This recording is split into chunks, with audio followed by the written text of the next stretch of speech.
Hello everybody and welcome back to Screen Stars. I'm here today to bring you my review for the 2019 horror thriller Red Letter Day, a film that is written and directed by Cameron McGowan, and it stars Dawn Vandershoot, Haley Foss and Caleb Zane Gartner.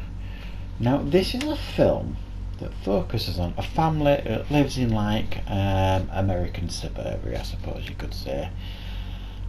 And then this one fateful morning they receive red letters through the post, all three of them. There's a mother, a daughter and a son, and in these red letters it basically says that they have to kill someone, and it names them, gives them their picture and it gives them their address, and it says they have to kill this person before the other person kills them, and they've been given their details. So it's just basically kill that person before they kill you. Now initially they dismiss this as just a prank, a bit of a sick prank, and then they realise fairly quickly that everybody is getting exactly the same letters telling them to do the same things, and they've all got like an opposite to kill.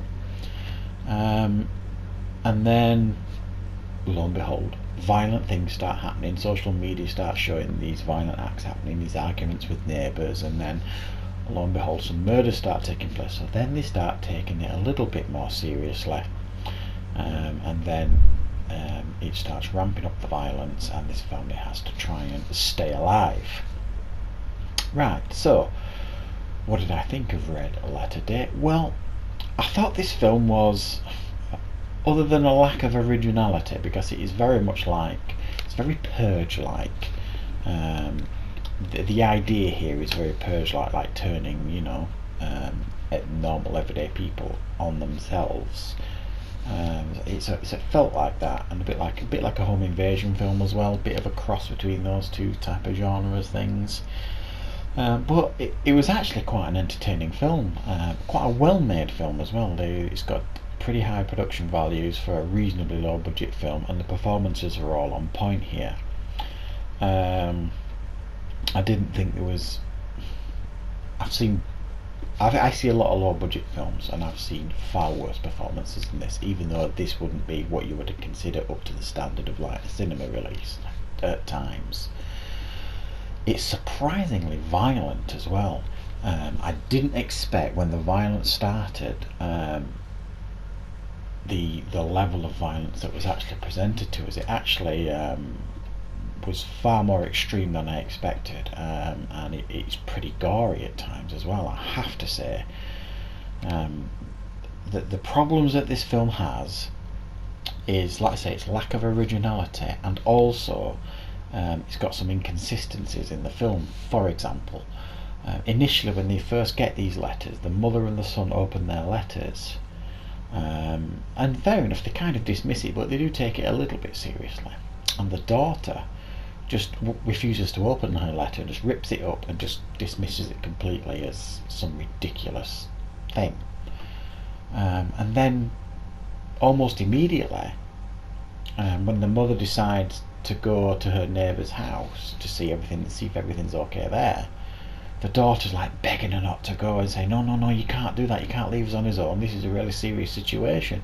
And that came out of nowhere, because literally, almost like the scene earlier, she was totally dismissing it as some stupid prank.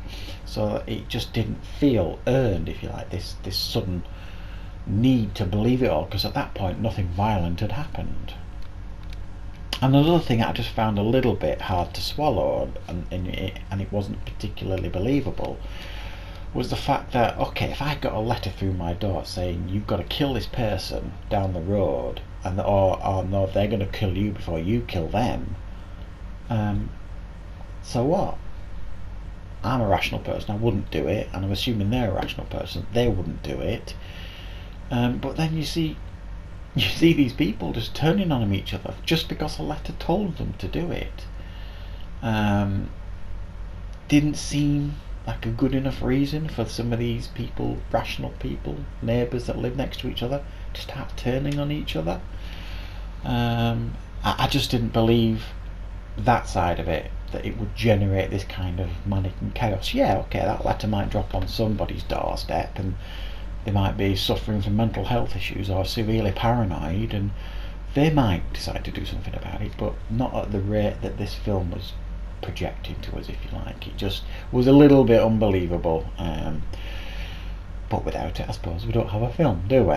So yeah, there's a lack of originality here. I suppose I would say that if you like home invasion films and you're a fan of the Purge films, there's plenty here for you to enjoy.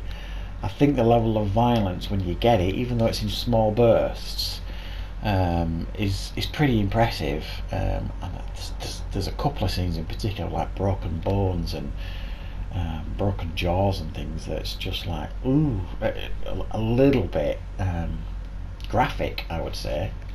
But overall, I had quite a lot of fun with this film. It ain't perfect. There are a lot of inconsistencies here and there. And don't be expecting the quality of like a cinema release type film, but it is certainly entertaining. So I'm going to give it a 6 out of 10. I had quite a lot of fun with this film. It was much better than I expected it to be, and a nice little surprise. So that is my review for Red Letter Day. I hope you found it useful, and of course I'll see you next time on Screen Stars.